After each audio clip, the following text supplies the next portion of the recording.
All right, we should be live. I do see us as live on YouTube. Welcome everybody for Leaving Young Earth Creationism with my brother Phil. Before we really get into this, it's time for the Dapper Dino intro. So here you go. You found the skeleton. How would you tell it's a dinosaur?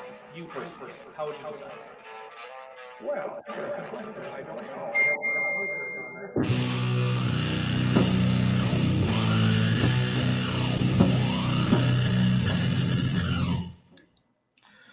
All right, there you go. That was the Dapper Dino intro. Music courtesy of Beethoven, no relation.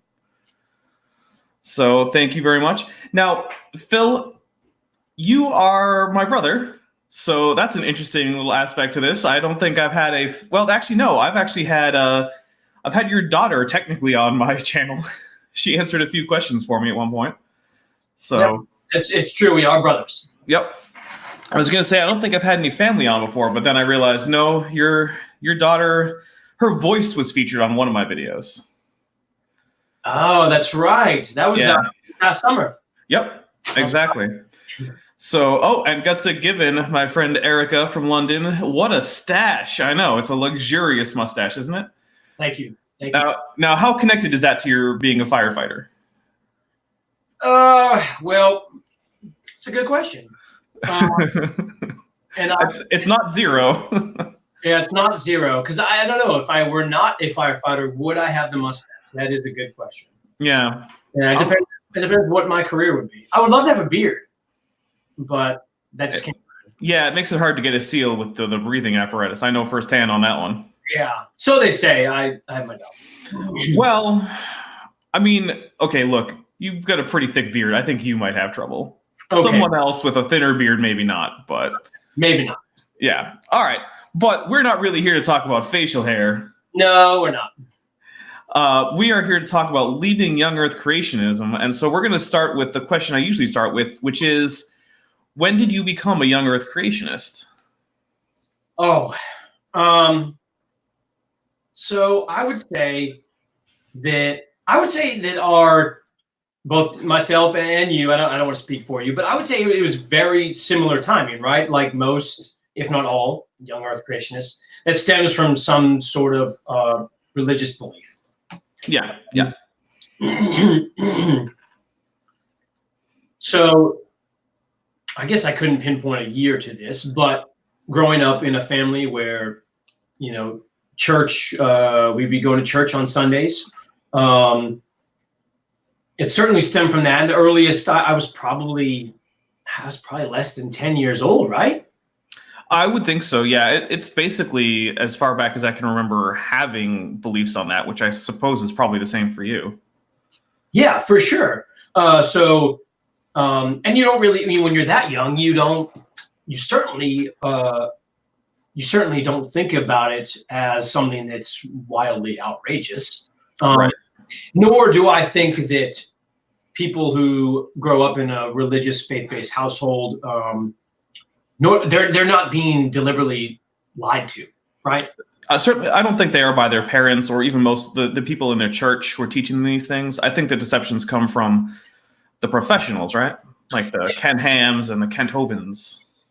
Yes, I think when you have people at that level who claiming to have that level of education and expertise and that, this, that, and the other, I think that's where it becomes purely deception. Yeah. But yeah, I agree with you. It's probably not the people at the local church level. No, I don't think so. And I guess that, yeah, for sure, to answer your question again directly, yes, young age, believing in this belief that a God, a deity, is the master and creator of the known universe, and that the Bible, Bible 4,000 to 6,000 years, right, give or take. Yeah. And that being when the Earth was created, the Genesis account of the creation. I didn't take it for anything other than that's how it was. That's the way it was. It was God created this universe, It's right here in the Bible in Genesis. It must be true, Scott. Right. So one thing is, I know that we went to the same middle and high schools, Mm-hmm. and that is where I was first introduced to people teaching me about evolution in a classroom setting, and I assume that must have been the same for you. What did you think about the things that you were learning at that time? Gosh, you know what's crazy is I don't remember learning about evolution the way I think the way we understand it today, Right. in the school setting. Really? Because I do remember some instruction. It was limited in the biology class I took in high school, although I may have ended up in, like, I'm not sure. I think I was in the AP bio or something like that, where that might, I don't know if you were or not. Oh, I'm sure I was not. Oh. AP history, but Okay. not biology, that's for sure. Okay. That might be the difference there. All right. That's fair. So basically, school didn't really do anything to shake any of this stuff, huh? No, it really didn't. And if you're asking, then what did? Because I'm assuming that's. Well, that is the next question we're coming up to. Yeah. Yeah. Yeah. Seriously, I now that I think about it, it's wild to think that I didn't hear about this in school. Although the last time I kind of dug into statistics, I believe it's still something like 30+% of schools do not teach evolution. I don't know what the percentage is, but it's weak in a lot of places in the United States at the very least. Sure, which 30% doesn't sound like a lot, but when you think about the total amount of children going to school, never hearing about it, that's a lot. That is a lot. It's millions. Yes, for sure. And I think for me, I think it was just self-exploration. As I've aged, as we're all doing, and so is the earth. It has become more. It's become more of a need for me to just explore outside things outside of my circle, and it's not has nothing to do with getting outside of a comfort zone. Does that make sense? It's just a curiosity of the natural world, stemmed by history, stemmed by science. So all of these things led to this exploration for me. Excuse me, and a little plug, I read a magnificent book by Neil deGrasse Tyson, which you and your viewers are familiar with. Oh, I'm sure we are. Astrophysics for People in a Hurry. Yes, I'm familiar with that book. Fantastic. It is fantastic. I do want to point out, though, that for $1.49 US, Hot Brit M8, who is a friend of mine, thank you, Brittany, has sent a mustache sticker. Oh, well. Everyone really likes the mustache, I got to say. It might be more popular than I am. I might have to start selling mustache T-shirts. I'm telling you, you never know. All right. Well, thank you very much for that super sticker, Brittany. Yeah, sorry, go ahead. I just have to get those out of the way because people pay for them. No, please interrupt at will. You're good at that. And that was a joke. Okay. I got it. So just things like astrophysics, cosmology, geology, these things, chemistry, these are things that are, I mean, they could not be any more real, right? I mean, the physical evidence is there. I mean, scientists are far above and beyond where science was when we were in grade school. Oh, yeah. And even then, it was still pretty clear that, all this was the way it is. Of course. I just, as a kid, my need or thirst for additional knowledge is just not what it is now. Okay. And maybe I fall into the just average kid, average student category, and I'm okay with that. So now I do look for answers in science to explain things.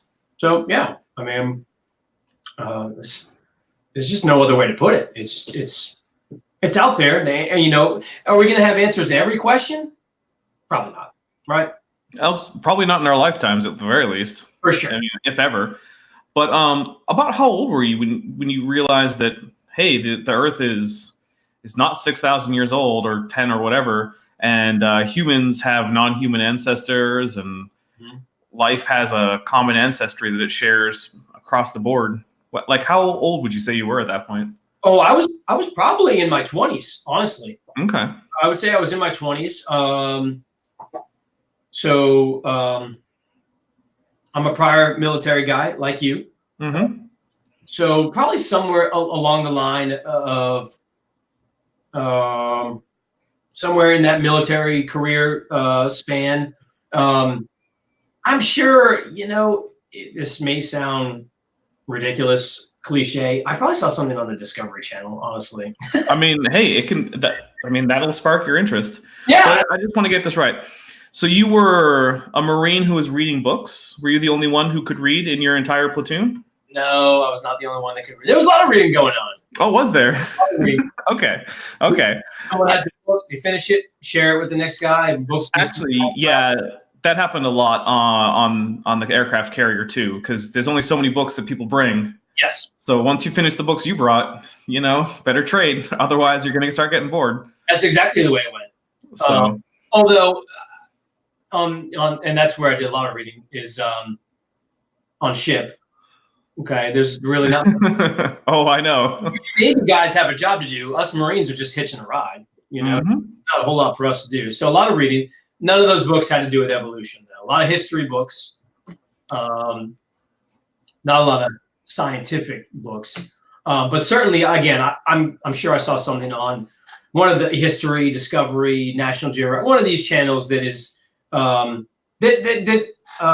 in my opinion, they've put out good products about different topics before. I think some of the products they put out are not so great, but Ancient Aliens. You know what? That was the first one that I thought of. I didn't want to say it out loud. Hey, look, Ancient Aliens is actually a guilty pleasure of mine. Every once in a while, I just look for an episode just so I can laugh a lot at it. And it inspired a paper I wrote in college. So. Oh, very nice.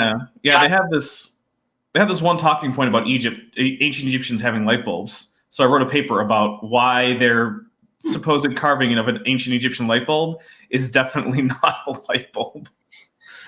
Yeah, that show's a little ridiculous. I have not watched it very much, but my limited exposure to it, it's very comical. Here. Yeah, again, that had to be mid-20s, early to mid-20s, and then just since then continuing to expand my knowledge of the natural world, where it all started, the Big Bang, what was produced, what do we know of it, what physical evidence here on Earth do we see of a world much, much older than your young Earth creationists would tell you. Yeah. And for €5 from Luca Medugno, nice to see your human brother. Nice stream, Dino. Thank you very much, Luca, and thank you very much for your generosity. Nice stream, Dino. Yes. So, how did you feel when you realized that the things that you had been believing for, as a part of your religious belief for, I guess, 2 decades or so? Sure. Just they weren't just wrong. They were just completely, absolutely, unquestionably ridiculous. Because, I mean, let's face it. That's the situation when you say, like, oh, the Earth is 6,000 years old. You're so wrong that it's hard to believe. Yes, absolutely. So how did that make you feel? It's hard to be, it was, for me anyway, I felt like it was hard to be upset about it. You know what I mean? Like, we again, coming from a religious belief, you have to go in with at least some feeling of there's no ill will there. Does that make sense? Yeah, I agree. I don't think there was ill will, at least from the people that you encounter in the church. Exactly. And so I wasn't mad at them, upset in any way. I didn't feel like oh my gosh, my whole life is a lie. I've been betrayed. I certainly didn't feel that way. For me, it was just well, maybe this is just a misunderstanding, you know? A gigantic one. A huge one. I still, even to this day, it's kind of like, well, why would you deny something that is the evidence for is so overwhelming, whereas for your stance on where this universe came from, you're making outrageous claims without outrageous evidence. Right. And that is one of the things that I think is missed a lot in creationism, is it's like the claims that science is making are very well evidenced. Maybe you don't find that evidence convincing. Okay, fine. But the claims that young earth creationism is making are much, much more fantastical and much less well evidenced, in the sense of, I don't know that they're evidenced at all for the most part. Sure. Things are presented as evidence, but those things are often simply untrue. Yes. Agreed. So it is a little bit strange that it's so little evidence is asked for in creationism for creation, and so much is asked for in science for evolution. But evolution and the age of the earth and all these things have they pointed out. They've been like, all right, you need a lot of evidence. Here's ERVs. Here's conserved ubiquitous genes. Here's the twin nested hierarchy of morphology and genetics. Here's radiometric dating. Here's geological processes that have time constraints on them. Here's the cosmic microwave background radiation. Here's cosmic expansion. All these things, and it's like, okay, look, we got it. Here's the evidence. This is what you need. And in young Earth creationism, it's like, well, one time someone found a footprint that kind of looked like a human footprint near a dinosaur, so Earth is probably 6,000 years old. It's like, oh, okay, I guess that's evidence. Yeah, I don't want to say that it worries me, although it could be. I mean, I could see where someone would get worried about what they're hearing from a young Earth creationist, right? I mean, I don't want to get too in the weeds with religious beliefs. Believe away. Believe what you want. I also just don't want to present the evidence and then someone to telling me that the evidence that's being produced is somehow incorrect. Like it's the science's fault. The scientists have got the ones that have got it wrong. How do you know the process by which they came about this evidence is right? It's like, right. Okay. Right. Well, and one of the responses that I have for that is that, science just observably works. Like every time you make a cell phone call, you're testing the sciences of, electromagnetism, quantum mechanics, relativity. All of these things are being tested every single time you make a cell phone call. Sure. And the success of your cell phone calls is a testament to the accuracy of all these scientific theories. Yeah, you're absolutely right. Absolutely right.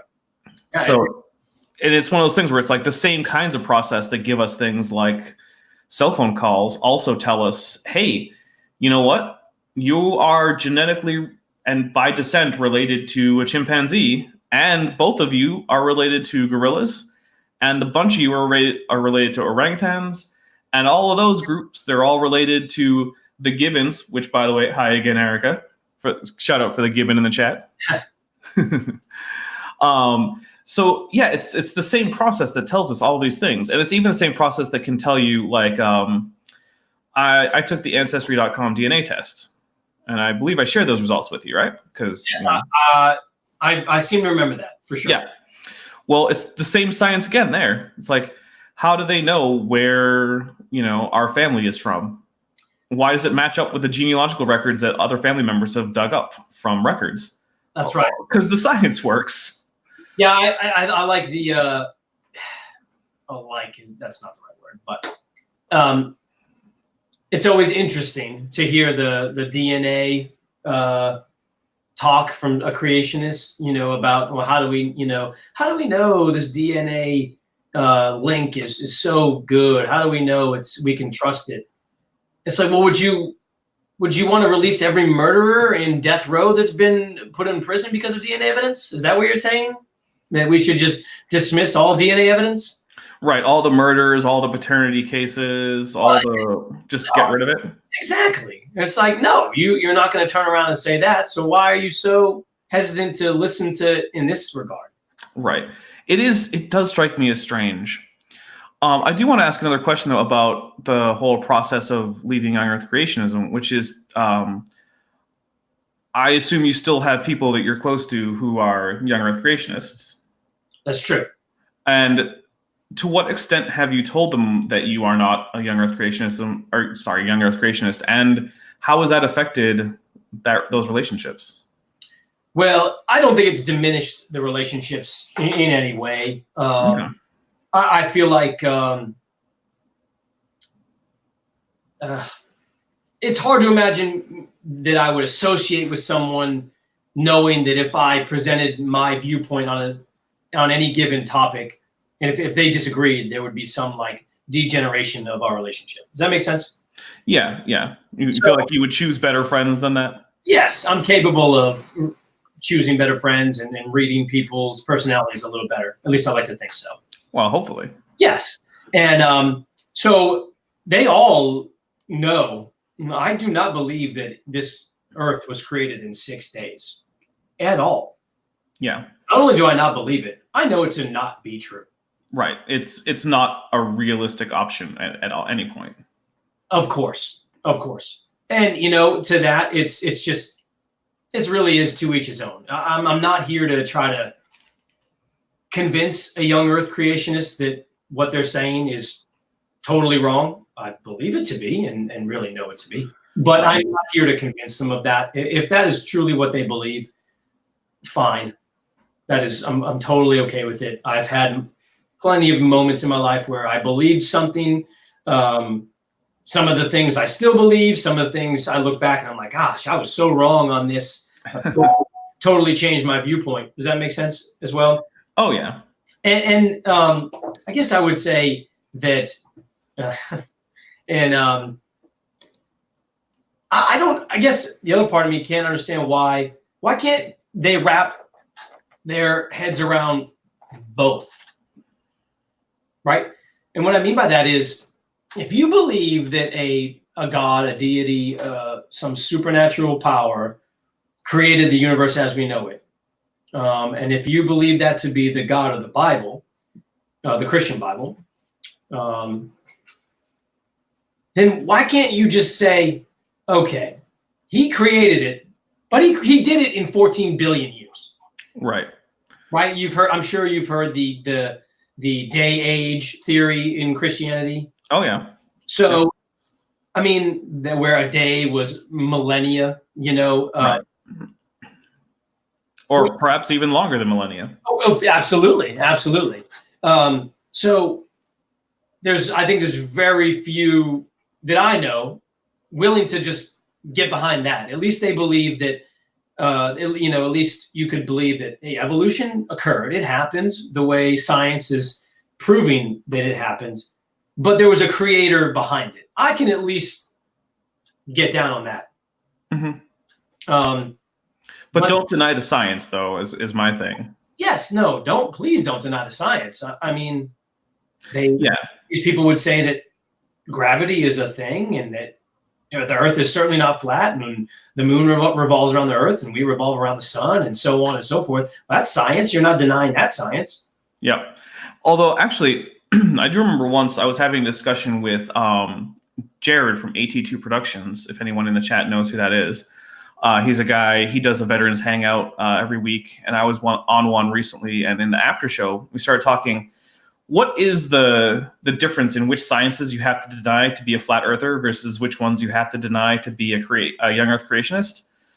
And the only science we could find that flat earthers tend to deny that young Earth creationists don't was optics. Everything else, it seemed like both groups had to each deny.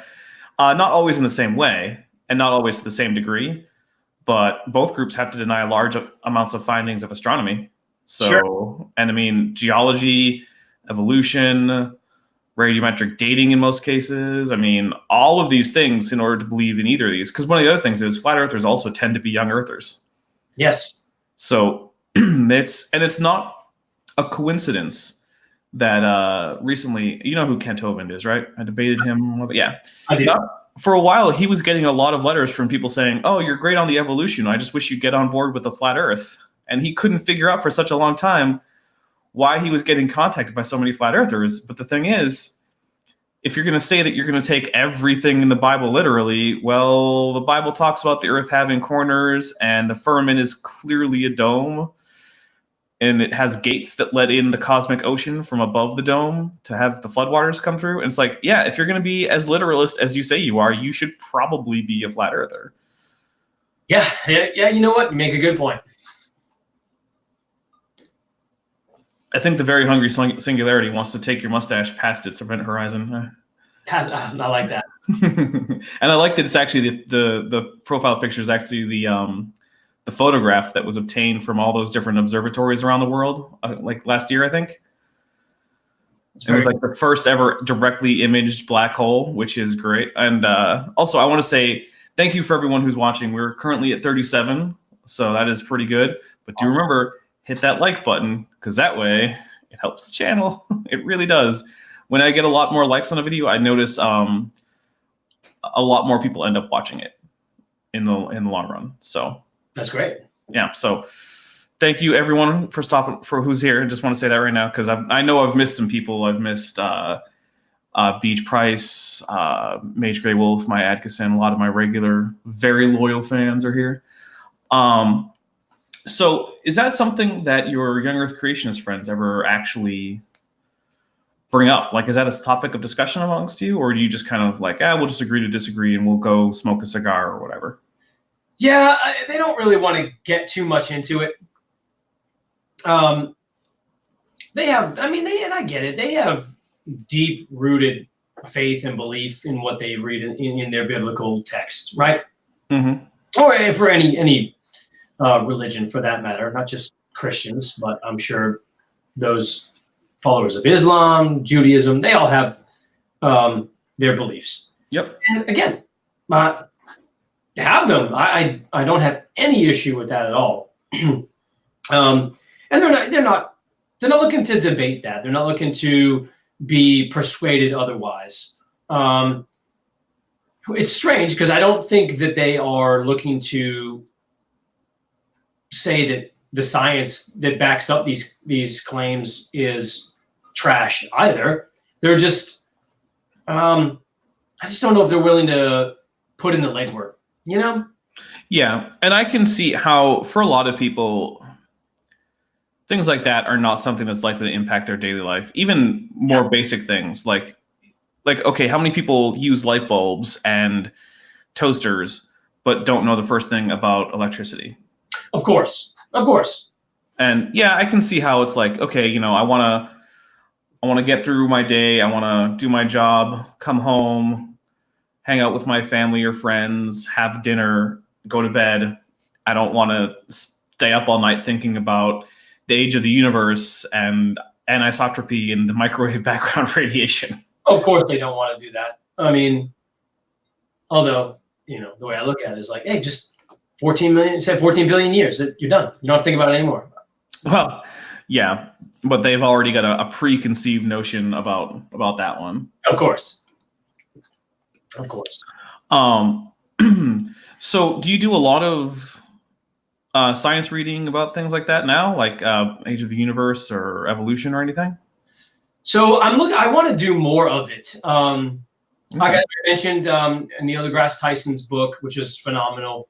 And I actually enjoyed it more than I anticipated. Really? I mean, yes, really. Astrophysics is 10 years ago, I wouldn't be sitting here telling you that I read a book on astrophysics. I never would have even fathomed having read a book on astrophysics. I would have been surprised if 10 years ago you had told me that you'd read a book on astrophysics. See? Exactly. But after reading it and after just doing some surface level investigating, researching, it's something I have this this urge to explore and read more about. Gosh, I wish I could remember the name of the book that's on my list right now. Sapiens. Have you heard of this book? That sounds familiar. Who's it by? Oh, it's a great question, and I am going to find out because it's going to drive me crazy if I don't. Do you know who King Crocoduck is? The name is not ringing a bell. Okay. He is, I believe now he's actually graduated, at least from the master's program he was in for theoretical physics. But he has a channel on YouTube that does a lot of pseudoscience and particularly creationism debunking stuff from a physics standpoint. And a lot of it has to do with astrophysics. So you might want to look into that. He also had a very, very good 3-part debate with Kent Hovind, where it's fun to watch someone who knows a lot about astrophysics go up against a guy who basically can't even properly define the terms involved. Sure. So, and also, do you know what a crocoduck is? A crocoduck? No, tell me. So, you know Kirk Cameron and Ray Comfort? Kirk Cameron, that's the guy, the actor. There. Yeah, he was on Full House. Not Full House. It was Family. No, not Family Matters. Oh, now I can't remember it. Doesn't matter. He was on that show with Leonardo DiCaprio. Yeah, one of your viewers is going to tell us here. Right, of course, because they're all smarter than I am. They are. I just wrote King Crocoduck. I saw one of your comments about King Crocoduck. Growing Pains. I told you. Growing Pains. Yeah, see, there you go. Do it. There we go. Thank you, Alias Fake Name, which is, by the way, a great name. Alias Fake Name. I like it.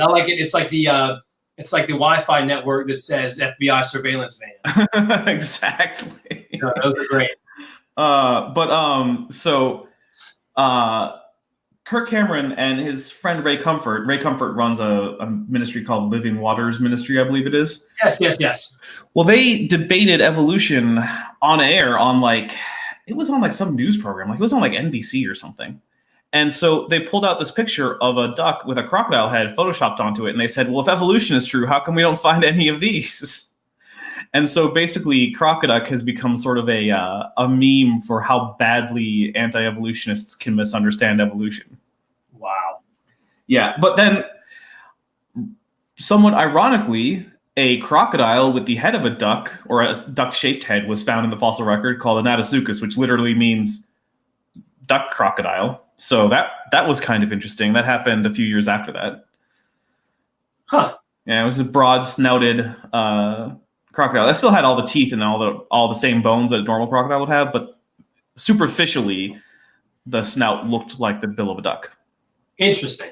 So that was a little, but yeah, it still was not intermediary between crocodiles and ducks, because the common ancestor between those two animals would have looked not much like either of them. No, I wouldn't think so. Mm-mm.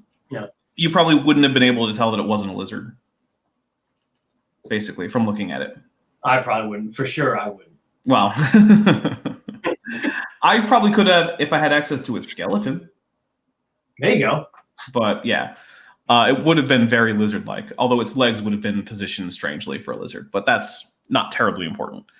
That's just me getting into a little nerd thing. But yeah, that's Crocoduck. So if you ever want a good 3-part astrophysics debate where one person is just going to absolutely school the other person, check out the King Crocoduck Kent Hovind debates. They're from a few years ago. It was right after he got out of prison.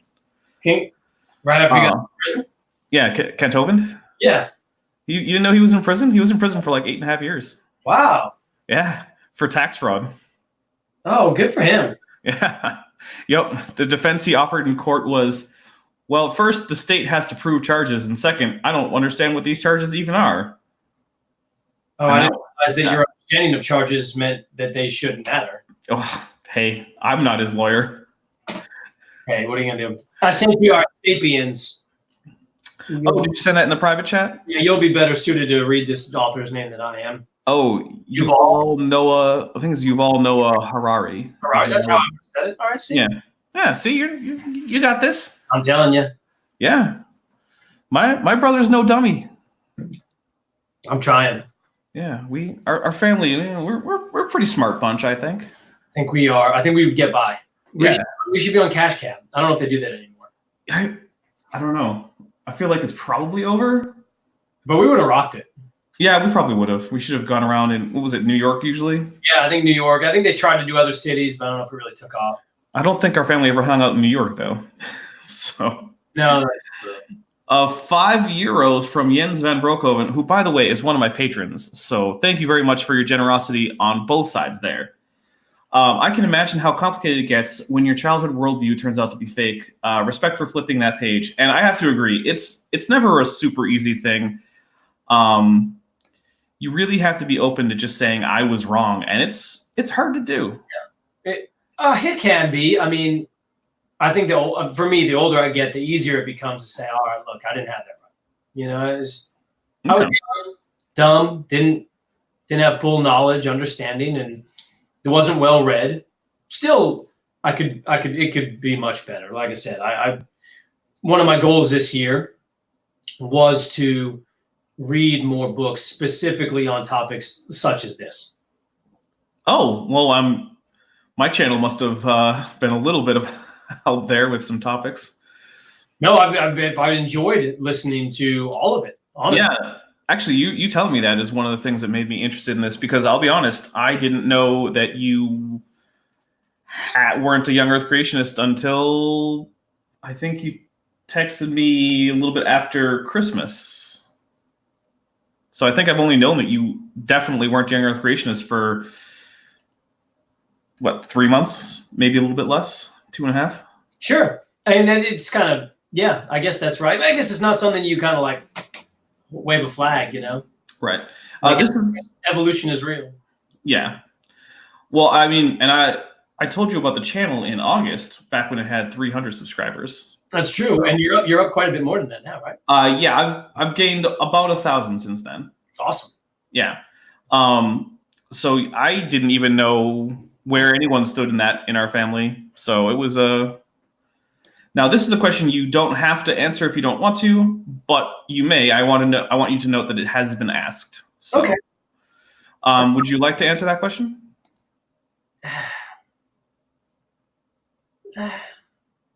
I guess it doesn't matter. I mean, it doesn't matter for the purpose of the show whether or not you answer the question. I'm just letting you know it's been asked, and I would be remiss in my duties if I didn't let you know. You can choose to answer or not. Oh, yeah. I believe there's something out there. How about Okay. Oh, hey, that's your answer. That's fine. Yeah. Literally any answer you gave would be fine because it would be your answer. So, all right then. So how do you feel about not the people who told you these things directly, but the people that, these claims come from, sort of the Ken Hams, the Dwayne Gishes, the Kent Hovens of the world? How do the claims make me feel? Is that what the question was? I'm sorry.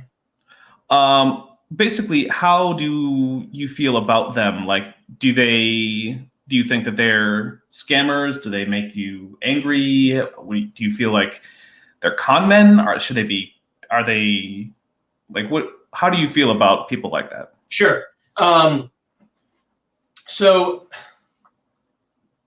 that's a good question. I mean, to say that I feel enraged by their claims, that's not true. That's not true at all. I do feel like those people are deliberately being deceitful. I don't like that at all. I just don't think there's any reason for it. And in fact, worse than that, it really does. I feel like it diminishes what they're trying to do, even.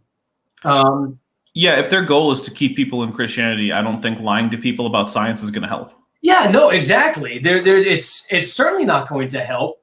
And in fact, it's going to drive more people away than anything. Like you said, you're claiming to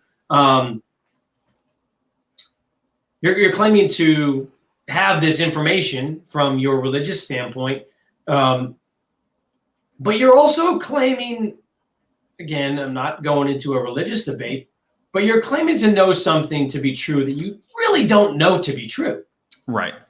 right? Isn't that kind of like what religion is predicated on? I mean, I don't want to get too far into it, but that's certainly, at the very least, what a lot of religiously held ideas are predicated on. Sure. Yeah, and it's a common theme that occurs in a lot of religions. Yes. Real quick, would you ever debate a young Earth creationist if that was something that one was interested in? I think so. I would need, going into any kind of debate, I am the type of person that I'm not just going to be able to spit off information at will. I would need to know, okay, well, what are we talking here? What questions are we going to go through, Okay. one through whatever? And I would need to prepare myself for a good debate. I'm not that, the hard drive up here only retains so much for so long. This is from Beach Price, one of my very regular viewers. Thank you very much for coming to basically every single stream, no matter when I do it. This is a good one. The Creationist Museum, huh? Yeah, the Ark Encounter. You know about the Ark Encounter, right? The hand built a replica Ark that's really just a building. Yeah. How does that make you feel? Oh, all these things. I do believe these people are con artists. They're just trying to make money. Mm-hmm. They're trying to make money. And again, I believe that they ultimately will drive religious followers away. Because it's just, it's so disingenuous. I don't know. It is very disingenuous. And so I'm sorry, go ahead. Oh, it bugs me to a certain degree because I don't like it when people knowingly lie to me about things that, like, okay, there are some lies that I'm just like, okay, whatever, I don't really care. Like, if someone's like throwing a surprise party or something, or if someone's like, they don't want to talk about their day, and so they just say their day was fine, like, I don't care about that. But when you're lying about things like just weird stuff like the age of the universe or the anatomy of extinct animals and things, I'm just like, why are you doing that? That's really, it's weird. I don't get it, and I don't like it. So they do bother me a fair bit. Although I honestly also am sort of fascinated with the whole kind of young Earth creationism professional type crowd. It's like a weird alternate reality. Yeah. And so I would like to go to the Ark Encounter and the Creation Museum at some point, just to look at it and be like, this is a thing that people have spent millions of dollars on. Sure. Yeah. And it's absolutely crazy. So it bothers me on one end, and also it's sort of like I think with the ancient aliens, it's like it's almost like going to the zoo and watching wild animals. It's like, oh look, this is creationists in their native habitat. Yeah. Which I do have some of that from the inside, although I left in high school, so I didn't really spend any of my adult life as a creationist. So. Sure. Well, I mean, it is really strange. It's like we've been awoken from the Matrix. It is sort of like that, yeah. It's like it's like you're living in this fantasy, and I'm not. And I want you to just come over to my side and just like, the water's good over here. Right. It's nice to actually be able to say, oh, hey, yeah, that physical evidence, it's real and it counts. And I don't have to go around pretending. And actually, that brings up another question that I like to ask guests, which is, so especially going through things like, high school and being an adult and realizing that generally the scientific community does not agree with you about the age of the Earth or the interrelatedness of species and things. Sure. Did you think that scientists were lying? Did you think they were being stupid? Like, what did you think was their motive for being wrong about this? That's a good question. And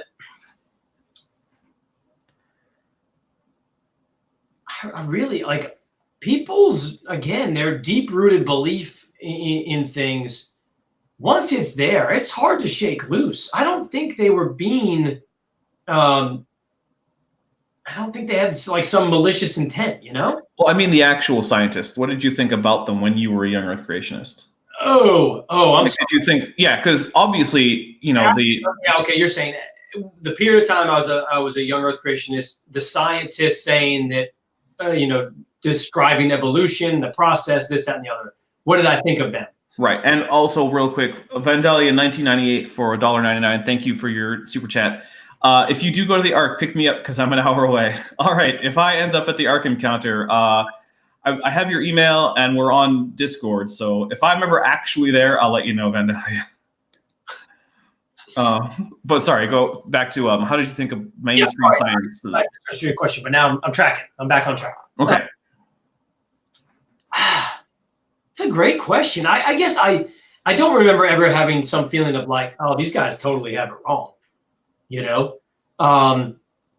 I just remember feeling like, well, this is what I've been taught and have believed for as long as I can remember. And when something like that comes from, as again, like we discussed earlier, as I believe it all does, is that faith, religious system. So it's coming from your parents, who got it from their parents, who got it from your great-great-grandparents, and so on and so forth down the lineage. It's hard to imagine that is what's wrong. Right. So seeing science describe it in another way, it just became background noise. I don't think I paid it much attention because that's probably just honestly probably just an arrogant thing. I just didn't wish to. Okay, that's fair. And I actually find that even though mainstream science can be sometimes rather demonized in creationist literature, the young Earth creationists I've talked to who've left have generally not recounted feeling like scientists were evil or hiding the truth. And so I wonder why that aspect of young Earth creationists from the Ken Ham, Kent Hovind types isn't really penetrating, because it doesn't really seem to be from what I can tell. And granted, currently my sample size is I guess if you count the Bill Ludlow episodes that I also watched, maybe 8 or 9. So it's not exactly a huge swath, but I don't remember that being a big part of anyone's experience that, oh yeah, the scientists are evil liars who are trying to take us away from God and prove atheistic evolution. And yet that's such a big talking point for a lot of creationists. I certainly didn't ever feel like there was some evil entity out there doing, mad scientist research. That's for sure. We have a recommendation for you. Apparently, you should check out Science Saved My Soul by Phil Hellenes? I'm going to go with Hellenes because that's often how the word is pronounced. But anyway. I like it. Thank you. And Stephanie Williams points out, young Earth creationism is modern. It does not go back many generations. It is true that the modern form of young Earth creationism basically goes back to the 70s. Okay. Although there have always been Christian groups that either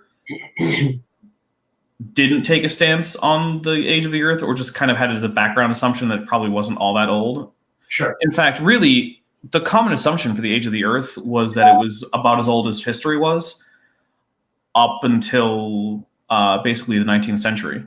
So a lot of people said, well, history started, and there was a little bit of time before that, but probably not a lot. Maybe a few thousand years before the start of the first written records.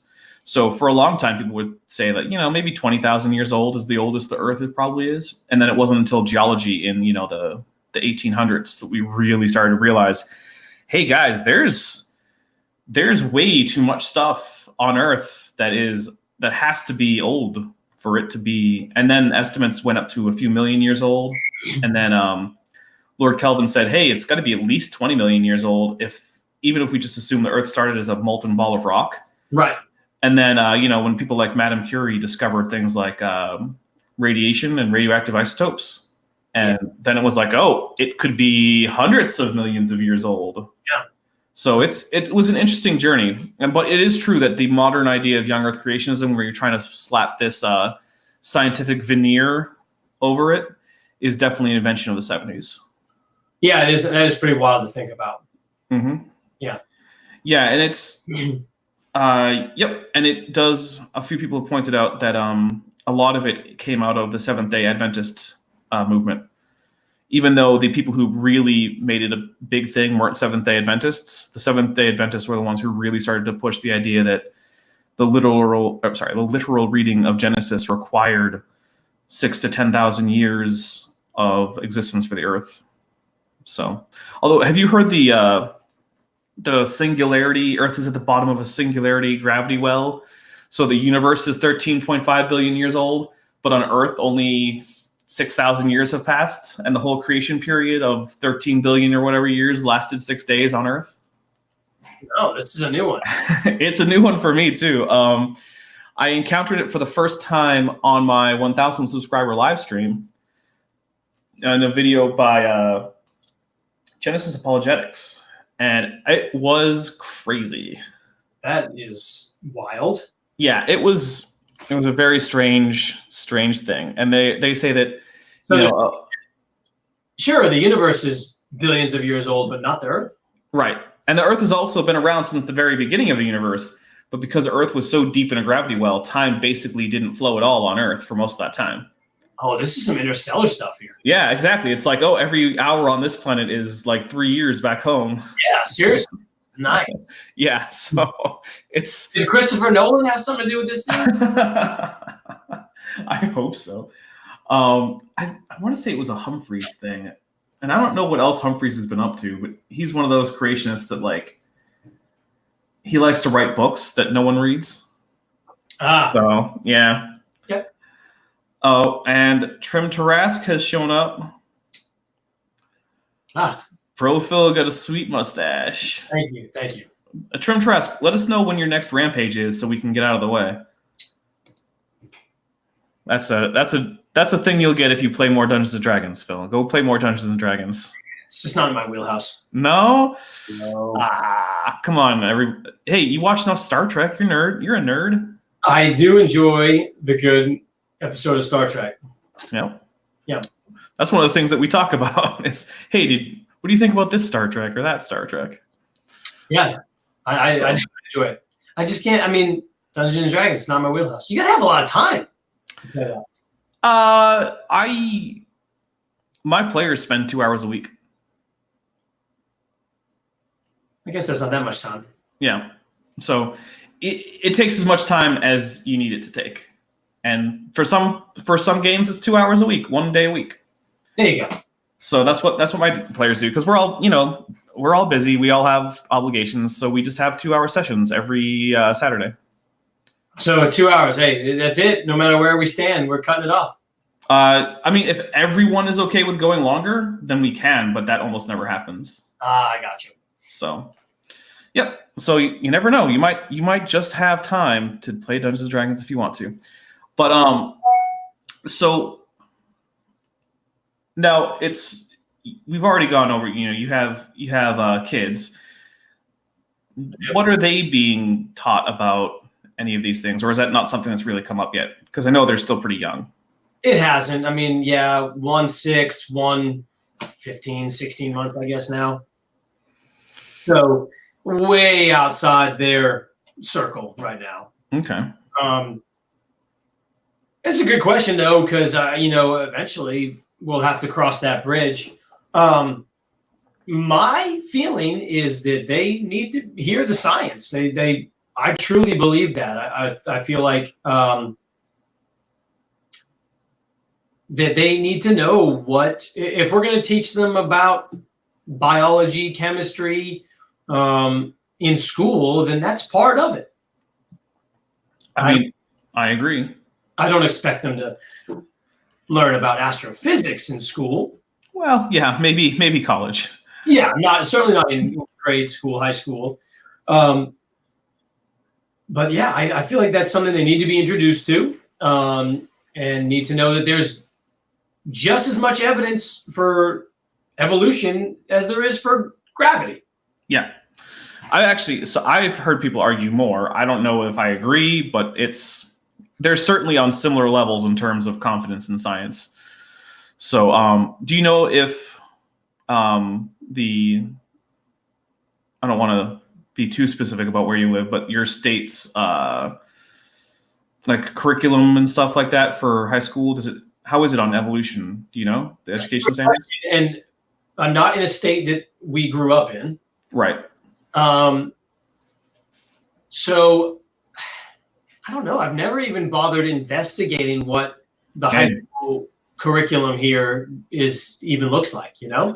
I know that 10 years ago, your state was actually surprisingly good on the topic of evolution. So I don't know if that's still the case. A lot can happen in 10 years in terms of school boards.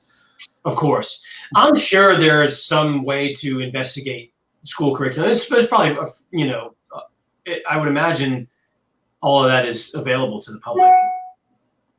Yeah, I believe there are even organizations that go around auditing school standards and giving reports on how they do on various topics. I think the National Center for Science Education, NCSE, they at least used to maintain a list of states, which ones were good on evolution, which ones weren't, and like specifically listed things like where areas they should probably improve on and stuff like that. That's good that that's happening. Yeah. Man, your mustache is just going to have to become a regular fixture on my channel. I'm telling you. How long does it take to maintain that? Is it a lot of work? It's not a lot of work. I mean, someone on the outside looking in might see what I do for maintenance, and they might say that's just too much for me. Okay. A little bit of combing, a little bit of product, and it's usually pretty good. Okay. And everybody, get your questions ready if you have questions, because pretty soon we're going to start just taking as many audience questions as we can. So I do have one thing. So for a lot of people, the aspect of human evolution is a sticking point. So for a lot of people, they'll say, oh, sure, all birds are related to each other, or maybe they're related to dinosaurs or whatever. But I think humans were made separately from other living things as a special creation, and that they are not related to chimpanzees. Was that something that was a special hurdle for you, or was that just part and parcel of the whole thing? No, it doesn't. Well, to me, at least, it doesn't. It did not then, when I was transitioning from this young Earth creationism to where I stand now. Transitioning was such a strange word to use, right? I mean, not really. You're going from one thing to the other. It just seemed weird. But anyway, we're gonna go with it. Okay. It didn't seem very far-fetched, right? We share like 99% the same chromosomes, something like that. Isn't it pretty? The nucleotide difference between us and chimpanzees is in the 99 point, like 6, 7 range. It's like one chromosome, and they would be us or us them. Yeah, basically, chimpanzees' chromosome 2A and 2B are directly homologous to human chromosome 2. That's why they're called 2A and 2B. Okay. And human chromosome 2 actually has an obvious fusion site where the telomeres from both chimpanzee chromosomes are fused together into one inactive telomere in the human chromosome 2. And human chromosome 2 also has 2 centromeres, only one of which is active. And those two things are the hallmark of a chromosome fusion. And all the genes on 2A and 2B in chimpanzees are in the same place in humans on chromosome 2 after you notice where they merged. So if we were to split them up again, they would basically be identical to those 2 chromosomes, which also occur in all other great apes. Humans are the only ones with that weird fusion. Sure. So that's probably the biggest difference between us and chimpanzees is just a chromosome fusion. Right, which is minuscule, literally. Right. I mean, I don't see how that's hard I don't see how anyone could not be able to wrap their mind around that. And Trim Tarask, yes, Phil is my brother. Obviously, one of us was adopted because I'm a dinosaur and he's a weird mammal, so. You've always been cold-blooded.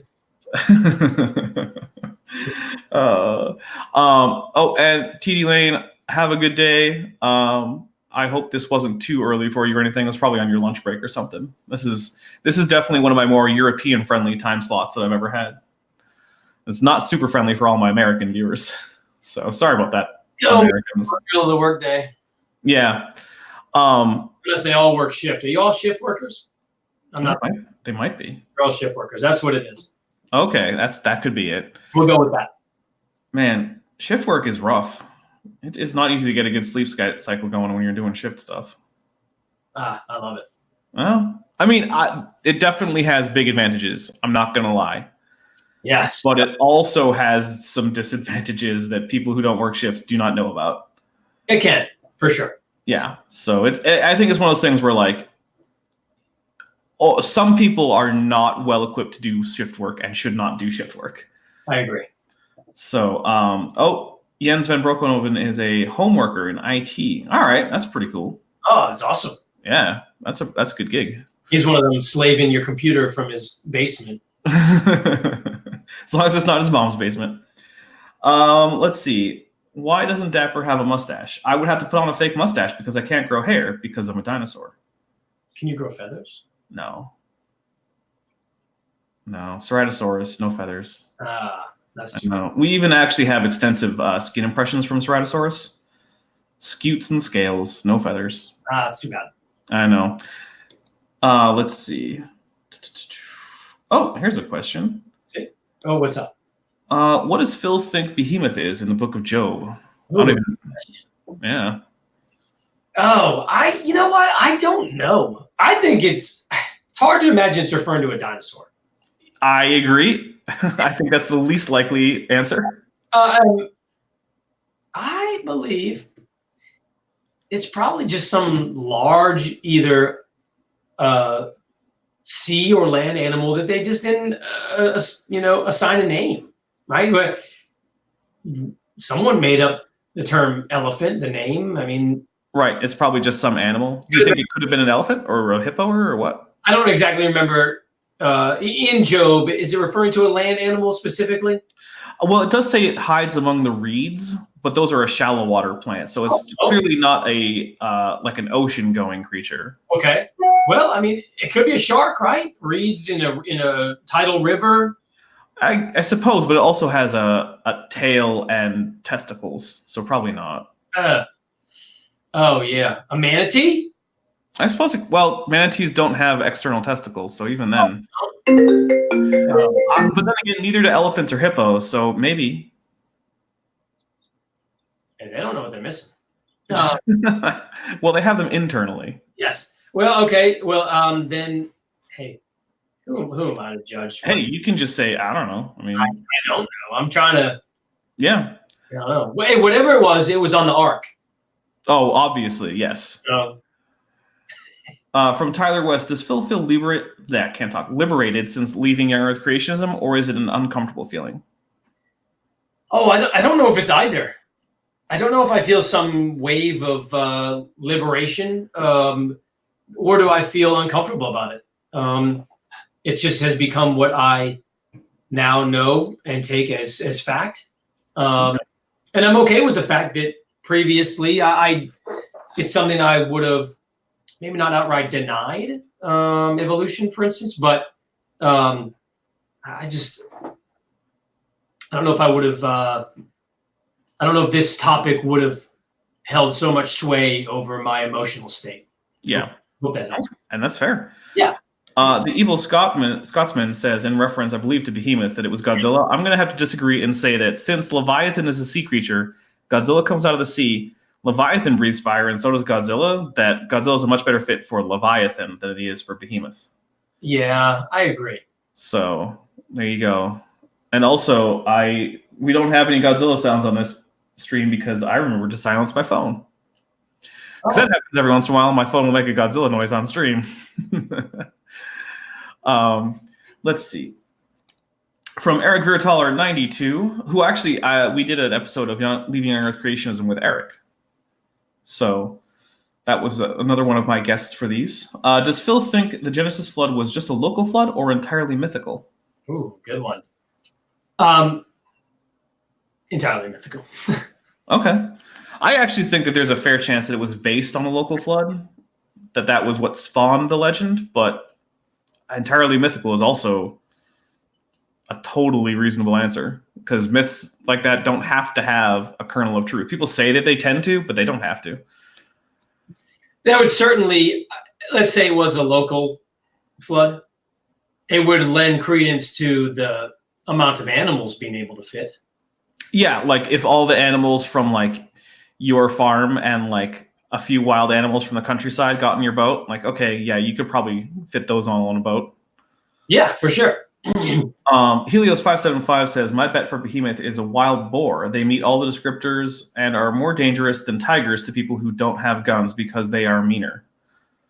I mean, I think it's a fairly reasonable one. I think the only one it might not is that when behemoth is described as the greatest of God's creatures, that usually implies the biggest, and they're clearly not that. And that's the only thing where I would say maybe that's iffy. But then again, every single possible proposition for this has had some other problem that isn't that one. So let's see. Okay, this is funny. I saw a video once saying that Godzilla was mentioned in the Bible and that the government covered up that Godzilla is actually real. That sounds like the kind of video I would like to see. Eric, send me that video if you can find it. I like that one too. Yeah. Let's see. What is Phil's favorite pantheon, like Greek, Egyptian, etc.? Do you have any particular favorites amongst the myths of the world? A particular favorite? No, I wouldn't. I don't think I do. That's fair. I don't think I do. I am the ancient world. I mean, ancient Egyptians and that kind of stuff is fascinating, though. I mean, for sure. I don't think I have a favorite, but the things they were able to accomplish that long ago, technologically, is unreal. Okay. You know what I have been? I guess I don't know if it fits in the same category, but the like ancient Maya, Aztec, Inca, that is unbelievable to me. Oh yeah, and not like Maya in the chat, who is definitely not ancient. No, we all love you, Maya. No, and I don't know this LiDAR technology. Have you heard this? I don't think I have. Go. It's basically you know they have a ground penetrating radar technology. Yep. This LiDAR, they put it in aircraft and it can penetrate canopies of dense forest. Oh, okay. Interesting. And they are finding hundreds and hundreds, if not thousands, of ancient Maya ruins in Central America. Okay. That's really cool. It's unbelievable. Phil, are you a Godzilla fan? Am I a Godzilla fan? I enjoy the Godzilla movies. I think they're entertaining. Okay. I think you are a much bigger fan than I am. I have seen all of them, which I don't think you have. I know I have not. You've seen the ones that are like back in the day. Yes, I have seen all the Showa films. Yes. Let's see. From Trim to Rask, what's your favorite field of study? Ooh, man, that's a good one. My favorite field of study. I really enjoy geology and chemistry. I don't know if I can pick one over the other, but they're both really fascinating to me. And especially chemistry. I mean, I'm sure both, but chemistry is so. I mean, when you boil anything down, there's chemistry there. Yeah. So to me, that's fascinating. I'm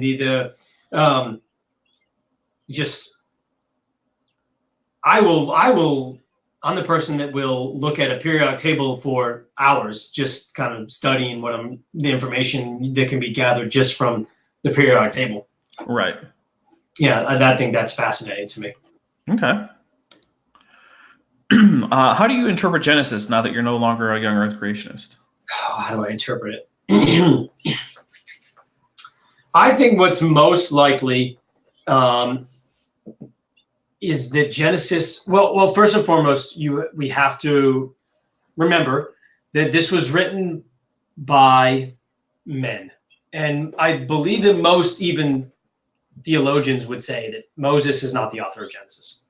Yeah, I agree. Most probably would not say that. you can't write about your own death and burial, and at the very least, yeah, he couldn't have written that part. that's very different. But there's different styles of writing that they've found in the book of Genesis, and different mentions of things that make them believe that one, although portrayed to be written after, was probably written before. Things like that that much smarter people than me take note of. So I think the best interpretation of Genesis is that it is a way to convey the power of the God described in the Christian Bible. Okay. That he, your faith in God is based on his power, his all-powerful being that can create an entire civilization in 6 days, that can then destroy the civilization that he created in the first place. Yes. Okay. No, that was me being. And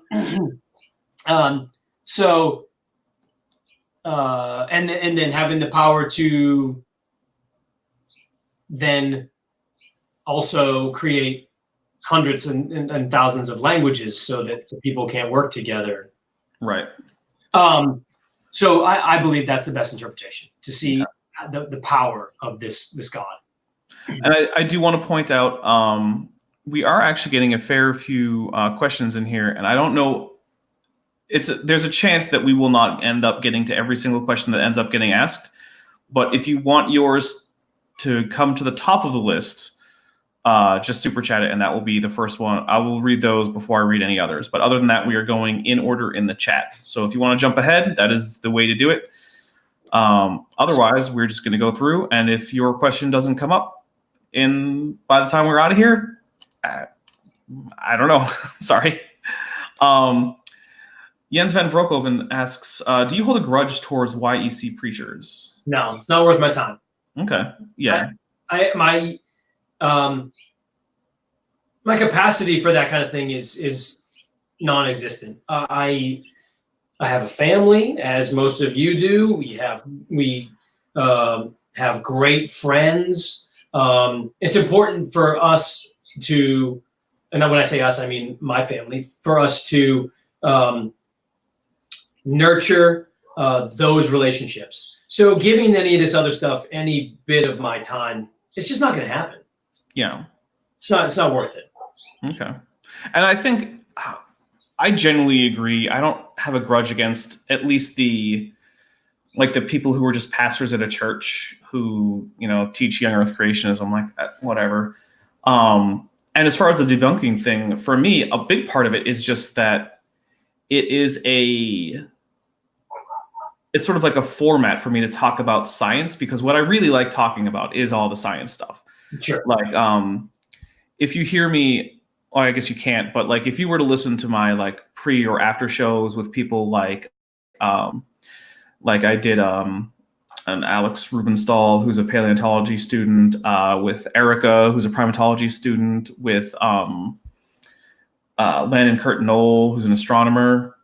Like when we're not directly talking about, the whatever creationist nonsense that we're debunking, and we're doing like the after show, we just spend a bunch of time talking about ridiculously nerdy science stuff. Yeah. But the thing is, for me, I don't always have like, okay, I'm just going to talk about astronomy for an hour. Like, I don't know how to structure that. Like, what do I say? And so, like my current series is about basically creationists' misunderstandings of astronomy. And then I can impart some actual astronomy and cosmology and stuff. And so it gives me a way to try to channel what I'm going to talk about by responding to someone who's getting it wrong. Sure. And that's really the big reason that I do that, because I mean, ultimately Answers in Genesis is going to do whatever they want. Of course. So this one is not a question, but I think it's important that we put this up here. This is from Vesta Freja. I'm not really super confident on how to say your last name. I'm sorry, Vesta. My husband is a moderator for a suicide watch ground, and what's surprising is the number of ex-YECs on that site. I'm glad Phil does not seem to have any anger over people who taught YEC. And I just want to point out that, yeah, this is something that has caused people some significant emotional distress. And You certainly did not have that experience, but I do know of people for whom that was a big problem. And like when they left young Earth creationists, they had a problem transitioning to believing something else, and it gave them emotional distress. Is that what we're talking about? Yeah, that happens to actually a fairly large number of people. Honestly, that is not something I ever would have thought. Yeah, it's one of the darker sides of this whole thing, and it is one of the reasons why I do have a bit of a grudge against at least people like Kent Hovind and Ken Ham, because they know what they're doing. And I also want to say, actually, mods, if you can find any of the suicide prevention hotlines, put them in the comments, and I'll make sure they go up on the screen. Because, hey, if you're watching this and you're having trouble dealing with realizing that things like young Earth creationism that you were taught for your whole life is a problem, I mean, there's people to talk to. And if it gets to a really bad place, then I want you to go and get the help that you need. So if any of my mods could take care of that, I'll put it right up on screen. Oh, yeah, that's terrible. Yeah. From Trim Tarask, what is your favorite moment or event in history? Oh, wow. I know. We got good questions on here, huh? We do. Yes, you do have good questions. I'm telling you. I'm looking around because I read a lot of nonfiction. In fact, it's all I read. Wow, it's so hard to pinpoint one favorite moment. I like, oh boy, what I like most is I love reading stories of resiliency in mankind. Okay. So books like Endurance about Shackleton and his exploration or lack thereof. His attempted exploration of Antarctica. Or, oh gosh, I mean, just the unbelievable story of survival. Okay. And it's unimaginable to us to think of what those men went through, but not a single one died. Right. Or stories of less fortunate, like there's a book, In the Heart of the Sea by Nathaniel Philbrick, about the whaling ship Essex, which is actually Herman Melville's inspiration for Moby Dick. It's an unbelievable telling of this whaling ship and the survival, what they went through to survive their ship being sunk by what they believe was a sperm whale. Or stories of people like Teddy Roosevelt traveling into the Amazon to explore uncharted rivers. I believe after he lost a presidential election before this, so he was kind of prone to spells of depression. Okay. And that's what he would do. That's why he went into the Badlands earlier in life. So that's what you do to help with your depression. Go explore the jungle. I just get into the Amazon. Right. And take hand-hewn canoes down rivers that I don't know. Fair enough. But those are always fascinating moments in history. A singular event, goodness gracious, that is hard. I mean, you don't have to have a particular single one. I know, of course. I think if I had to, I am patriotic, maybe to fault, but any Revolutionary War, you could say maybe the Battle of Yorktown, is maybe the most important battle in our history of being Americans, something like that. It's certainly, I think, again, that kind of stuff's valuable and important to me. All right, and there is one that we need to show. So if you're in the United States, this is the National Suicide Prevention Lifeline. So if that is something that you're struggling with, whether it be creationism related or not, although if you're watching this, it may well be, call that number and talk to somebody. And yeah. So thank you very much, Maya. Maya is she I believe is probably my most reliable moderator. So we love Maya here because without her, the channel would not run nearly as smoothly as it does. So thank you very much. I want to make sure that Maya's job is not thankless. So, and yeah, so I just want to put that in there. Let's see. We had some more questions. I have to scroll back up to get to them. All right. From Trim Tarask, is pineapple on pizza evil? I must know. It is. Don't do it. Okay. If you're like a health nut and you're like, oh, pizza, I just don't know. A lot of calories, a lot of carbs. But you're like, yeah, but pineapple makes it better. Come on. No, it doesn't. Just add some sugar. No, it doesn't make it any better. Just have whatever you want on your pizza. Okay. Except pineapple. Except pineapple. Right. It doesn't belong on pizza. All right, I'm trying to make sure I'm not going to miss anything in the row because we now have I'm now fairly far behind in the chat. It's easy to get. It goes quick. Let's see. By the way, Dapper, a wild boar can get up to over 800 pounds if the environment is good. So they aren't exactly a small animal, larger than wolves for size reference. And this is talking about when I was saying that they're not the biggest animals. And yeah, I mean, that's pretty significant. Although I still think they would have been aware of like elephants. So I'm not saying it's not a wild boar. I think it very well could be. I just think there is that one little problem that makes it. Could be like a grizzly bear. They didn't have grizzly bears. What? Grizzly bears are only in North America. Oh, I guess so. Yeah, no Middle Eastern grizzly bears. Yeah, I guess there's no bears over there. I wasn't thinking about that. Yeah, they have the Eurasian black bear, which does not get that big. I mean, it's still a very big creature, but it's not as big as a grizzly bear. Let's see. Uh-oh. I'm really lost now. Also from Trim Tarask, bro, I'm in class right now. I just learned my teacher is a YEC. I'm sorry. I hope it's not a science class. That's all I can say. I hope it's like math or something. Don't judge too harshly. Yeah, I mean, there is that, but it's... Look, I know a lot of people who are very smart, who are young earth creationists, and they just don't care to investigate those aspects of learning. I know people who are great at history, mathematics, computer technology, all that stuff.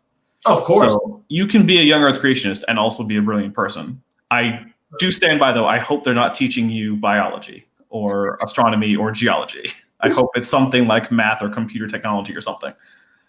So, let's see. Where am I?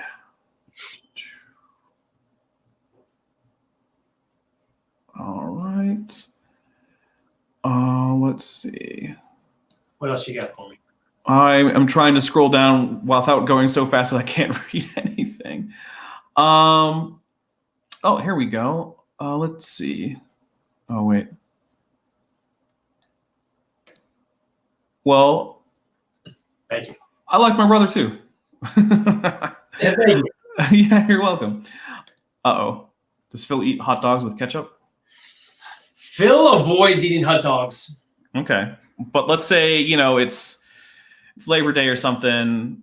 People are expecting hot dogs. You're just like, I'm feeling a little hungry. It's hot dog time. You gonna put ketchup on there? No. No? What are you, more of like a mustard and onions kind of guy? Not fresh. No, not onions. No? I'm gonna put mustard and pray they have sauerkraut. Okay. All right. That's the deal right there. All right. Now, did I ever tell you about the Japanese hot dog that isn't actually a hot dog? No. Okay, so this is something. So I encountered this for the first time in Pike's Place in Seattle. The market. Yep. So there was one of these little hole-in-the-wall food places.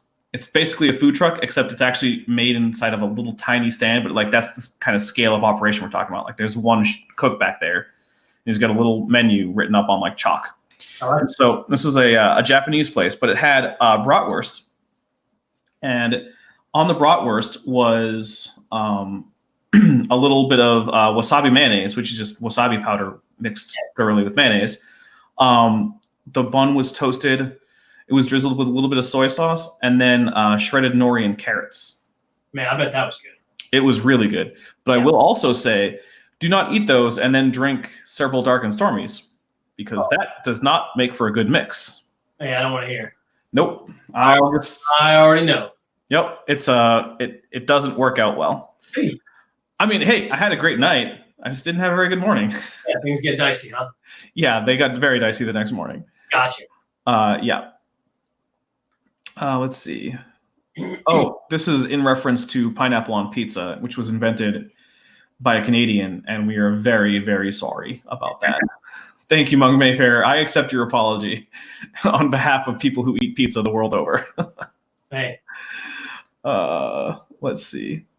And, you know, we all love Maya. Of course we do. Without Maya, this channel, I don't want to say it wouldn't be here, but it certainly wouldn't be as good as it is. Let's see. Oh, and here we have a super chat for $5 from a little fat girl. Thank you very much for your super chat. My father-in-law is a young earth creationist and regularly tries to get my wife to believe in it. It's rather annoying in my opinion. Yeah, that does sound pretty annoying. And it... Yeah, I guess that's one of the things that would bother me too. Especially when it's, you know, someone in such close relation to you. And, you know, it's one thing to debate someone, to have a discussion, but when you're trying to like push your ideas on someone, like it can be abrasive and just really a pain. Yeah. And I think it's especially bad when it's something that's so obviously not true. Yes. It's, I mean, and look, I know I have some creationist viewers and they get angry with me when I do it, but I really do think that there's not a huge world of difference between flat earth and young earth creationism. And to sitting on the outside of this, I know sitting on the inside, it doesn't feel like this because I've been on the inside of young earth creationism. But when you're looking at it from the outside and someone is trying to convince you of young earth creationism, it really is just like someone trying to convince you of the earth being flat. Sure. They're saying things that are just so obviously ridiculous. Yes. And yeah, just... But Trim Tarask, I have a question. Does Phil have a question? Oh, Phil is enjoying himself. No questions. All right. You don't have any questions for me or the audience? No, I'm having fun. This is awesome. All right. Well, you didn't ask questions. Well, I So mean, I didn't prepare any. you don't have to have them prepared. They can be anything you're curious about. I suppose that's true. So if you think of a question, you ask that question. I will. Okay, I will. Okay. Now, I know that we had slated an hour and a half, and we are coming up on that. So if you want, we can end it here. But if you're having, you know, if you have time and you want to keep going, we can keep going for another half hour or so. I have about 10, 15 minutes. Okay. Well, kids we talked about, they're going to want to get picked up eventually. Oh, yeah, kids, man. They can't just stay at the school? I can't live there. No? I mean, they could if it's a boarding school. Have you thought about that? I could. I don't know if I make enough money for all that. No? Yeah, I guess a boarding school is pretty expensive when suddenly it's also schooling and housing and food and bedding and everything. Yeah, okay. Let's see. I want to make sure I didn't miss anything. Oh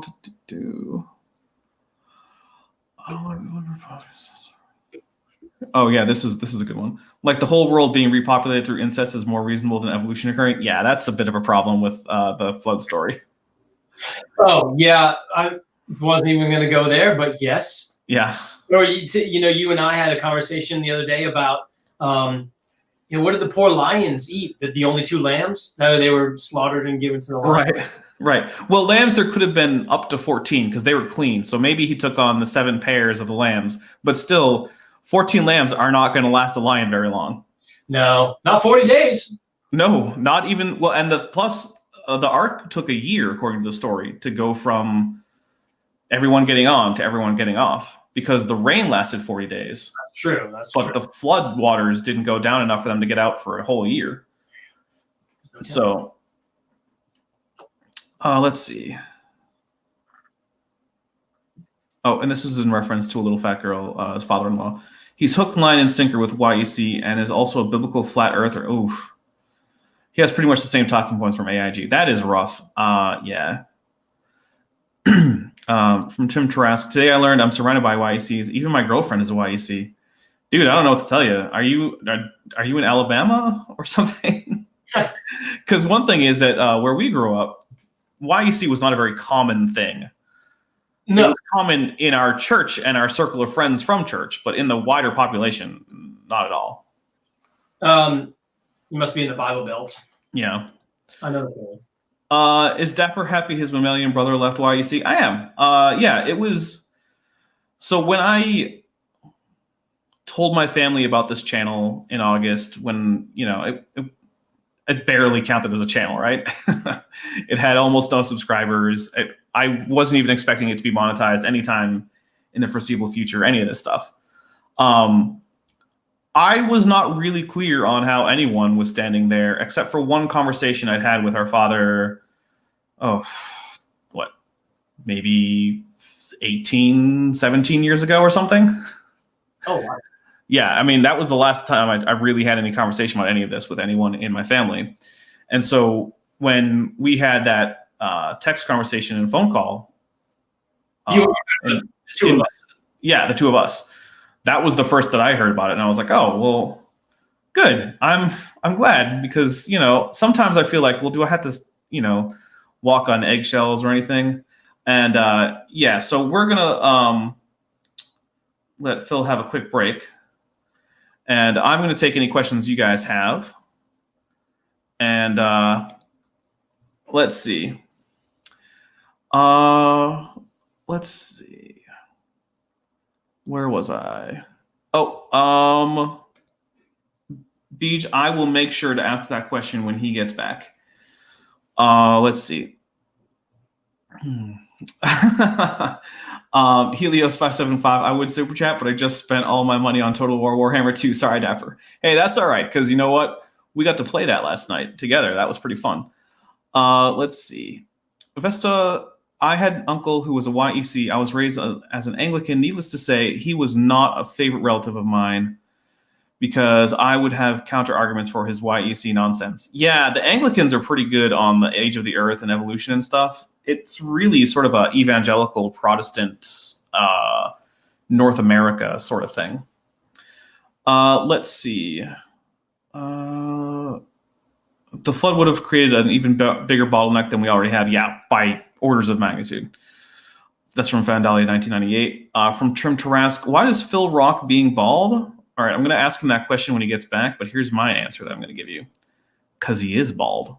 And rather than just looking bald, now he looks like he shaves it, and you can't really tell how bald he is. So there you go. But I am going to ask him that question when he gets back, assuming we can get to it. And also, there was a question about dinosaur deniers. So I'm going to actually have to ask that one first, because that did come in first. I don't remember who sent it in, but I will ask it before yours. Sorry, Beach. And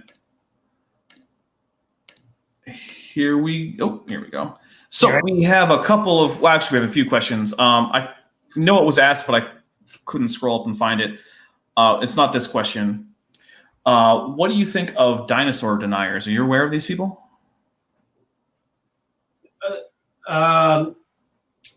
This is people that actually deny the existence of dinosaurs? Yes. The dinosaurs are made up. They're a hoax. People go and they dig up rocks and they just shape them into bones. No, this is a real thing? Yes. It seems like it's probably a real thing, but we're in the territory where, like, whether or not it's real is kind of hard to say, because it's so ridiculous that maybe people are just making it up. But they seem serious. At least some of them do. That is absurd. Yep. I mean, that is just, that's crazy. Yes, it is. I've certainly, I don't think I've ever met someone that held that opinion. It's fairly uncommon, even in, like, young Earth creationism. I don't know that I have. Yeah. Let's see.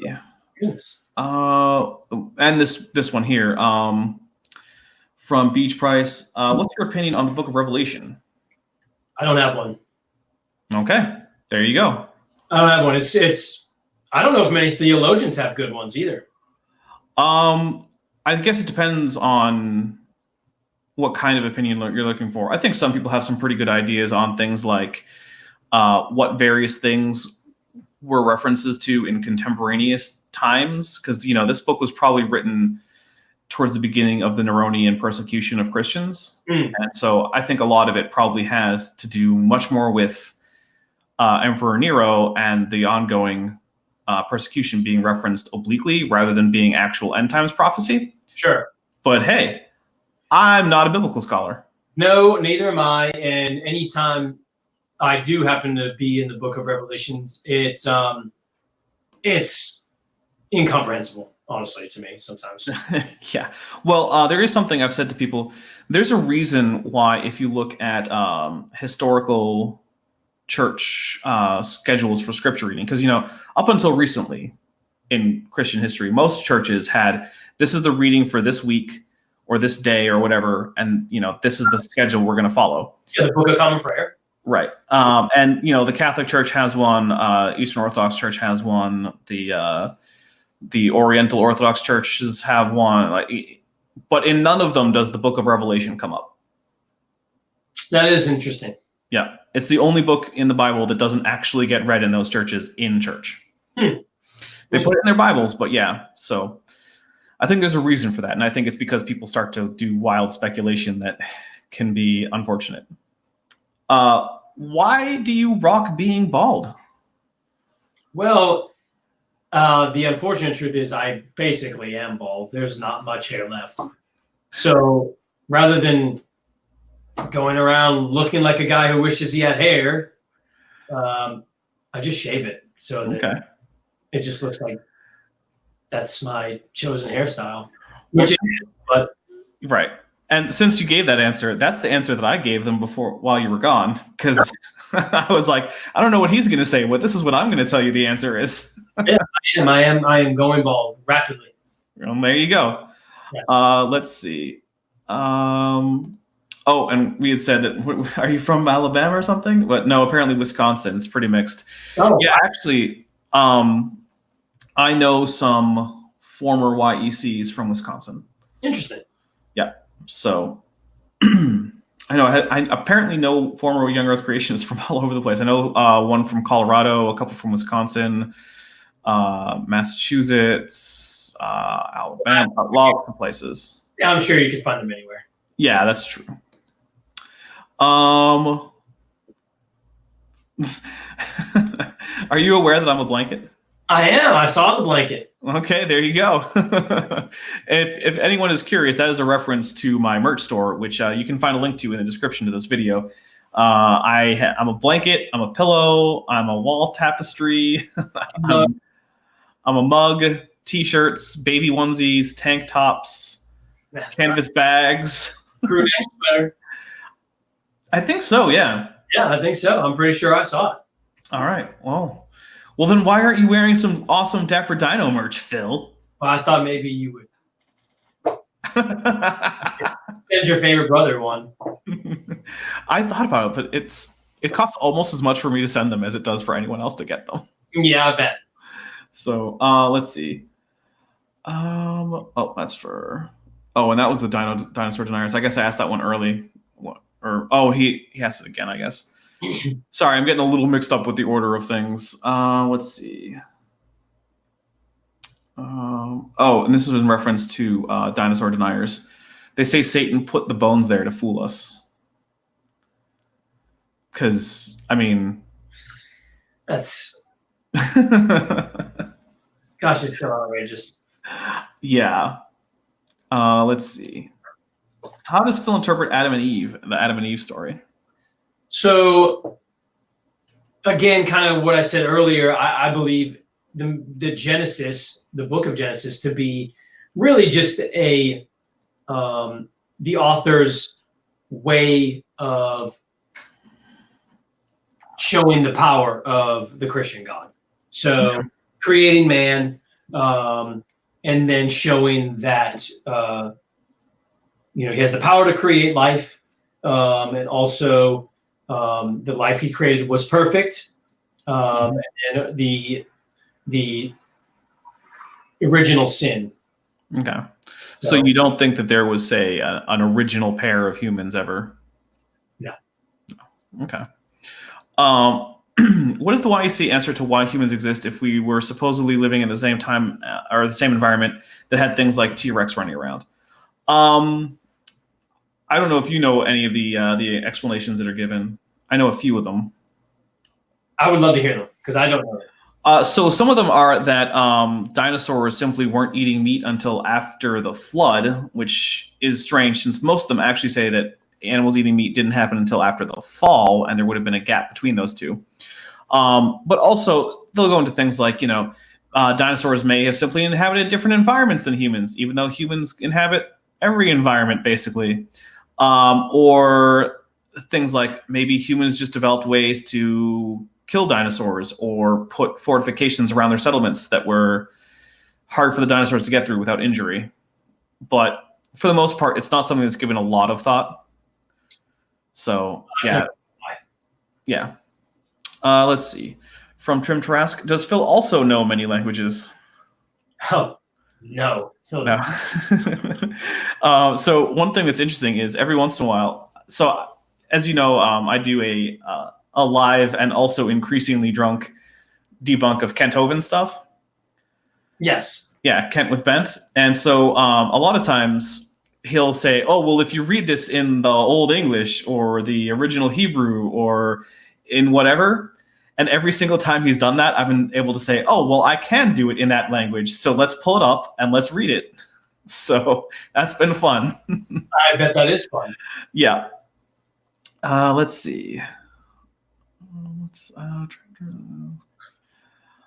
All right. Sorry, I'm just scrolling through. Are we caught up? I think we're actually caught up. Although this sounds fun. I've even heard that dinosaurs drowned in the mud after the Ark landed to explain their extinction. Why didn't anything else drown in the mud? And I mean, it's like, okay, so why did Gallimimus drown in the mud, but the nearly identical ostrich, which is basically the same animal, why did it not drown in the mud? That's craziness. Apparently they were too heavy for mud, but not for the Ark. Yeah. It's that is one of the crazier things that I've heard from Young Earth Creation. I don't think I've heard that one. No. But are you aware of Young Earth Creationists saying that dinosaurs survived into modern times? Or not modern necessarily, but historical times? No. So Eric Viertaler and I did a 3-part series on this creationists quote-unquote documentary called Dinosaur or Dragons or Dinosaurs, where basically their claim was that dragon legends are actually recountings of encounters with between humans and dinosaurs. And that St. George killed a baryonyx, which is a dinosaur from England. Huh. And of course, their reasoning for this is that St. George lived in England, right? Sure. Except, do you know where he actually lived? No. Egypt. Huh. So even if he had killed a dinosaur, there's no reason to think it would have been an English dinosaur. Why wouldn't it be an Egyptian dinosaur? We know about many of those. Yeah, the whole thing. Let's see. Wow. From Nestling20, did you know that AIG cites Jurassic Park for their claim that the average dinosaurs were the size of a sheep so they could fit on the Ark? I did not know that. That is hilarious. Really? They cite Jurassic Park as their source for this? Wow. I mean, it doesn't really shock me, but that's pretty funny. Although it does actually make me think of something. So in Jurassic Park, they're hatching all these dinosaurs from eggs, right? So how long ago did they start before the movie? Because they have fully grown Brachiosaurus. Like that's not an overnight proposition to hatch a Brachiosaurus and turn it into a giant, 60-foot monster. Yeah.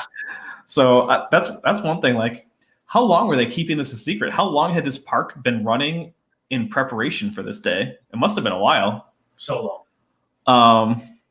Oh yeah. God loved birds, but not dinosaurs, even though birds are dinosaurs. Yeah. Oh, can we call Phil Dr. Phil? That's up to Phil. I'm no doctor. Yep. Actually, I've been thinking about having a friend of mine print up a doctorate degree so I can take a picture of it and put it on the stream on the channel and say, hey, look, I have just as much right to call myself a doctor as Kent Hovind does because my friend has just as much right to issue doctorate degrees as Patriot University. There you go. So I've been thinking about doing that just for fun. Let's see. Then why aren't sheep and dinosaurs in the same layer? Yeah, I mean, do you know about hydrologic sorting?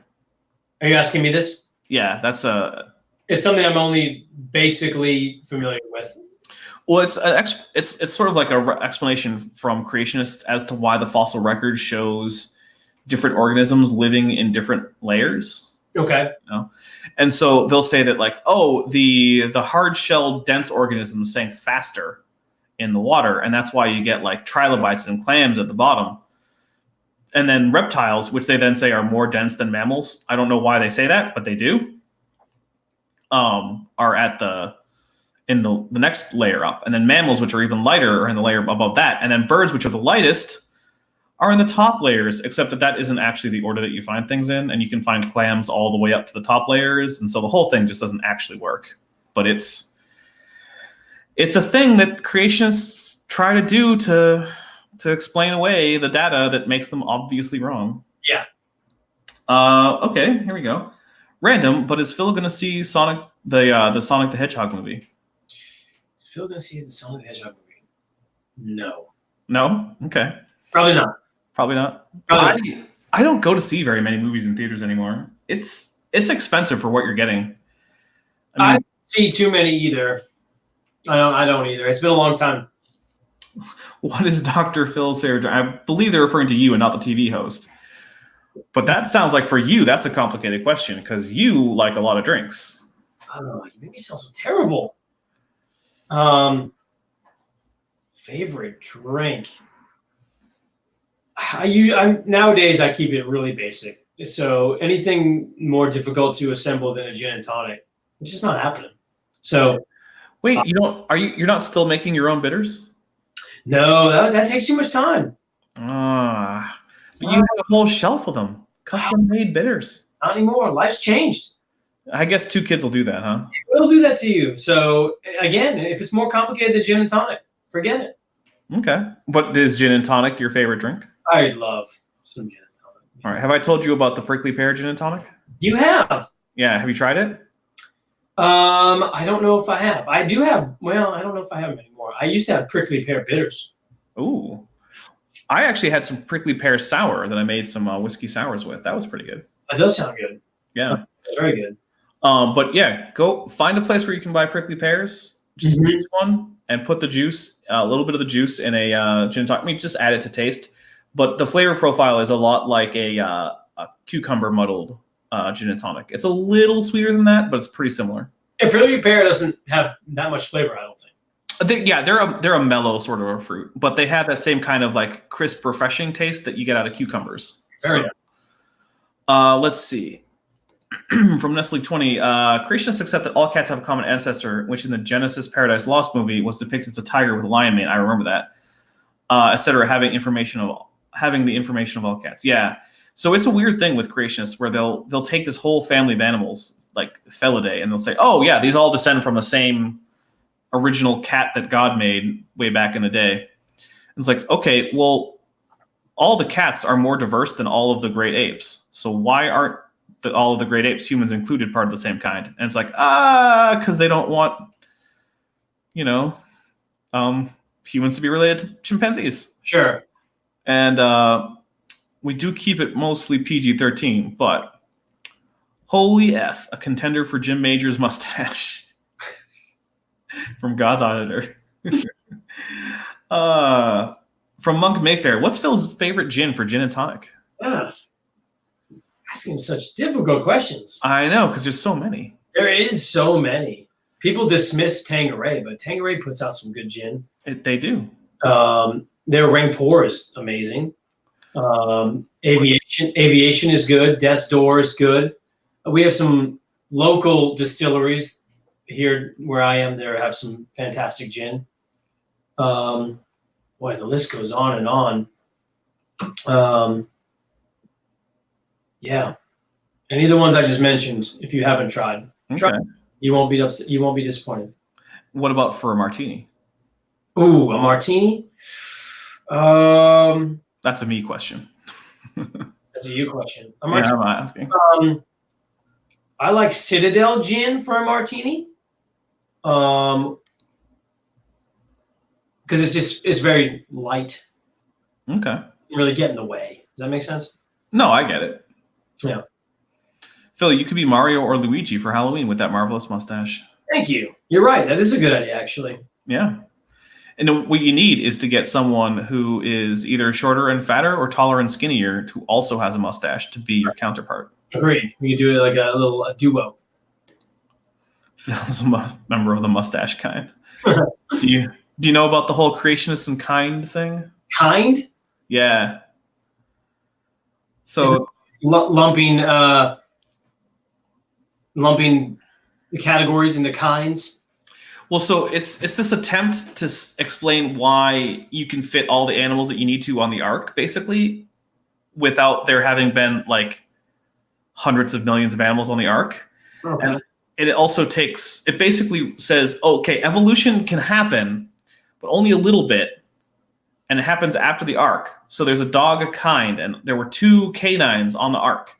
And out of all the 2 canines on the ark, now we have, the modern wolf, the jackal, the coyote, the African painted dog, the raccoon dog, the fox, the maned wolf. And it's fairly ridiculous. And then they'll say that the kind is the level where common ancestry stops. But then there's never any good definition for what is a kind. And there's never any evidence as to why these 2 things are a kind and this other one isn't. I'll be a member of the mustache kind. What is your favorite fruit and or meal? Favorite fruit, peach. Okay. Favorite meal. Oh, good one.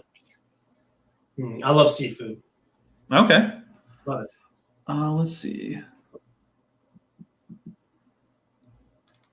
I hate alcohol. I have this is from TGK2K. I hate alcohol. I have too many family members that are or were alcoholics. And I will say this. Phil just dropped out. I'll say this if he doesn't come back. You don't have to have alcohol to have a good time. If you don't want to drink, don't drink. It's absolutely fine. Just don't do it. If you want to, do it responsibly. So yeah, there you go. I'm not sure what happened to Phil. I'm gonna see if if everything's all set by testing him. But if he doesn't come back in a few minutes, we'll just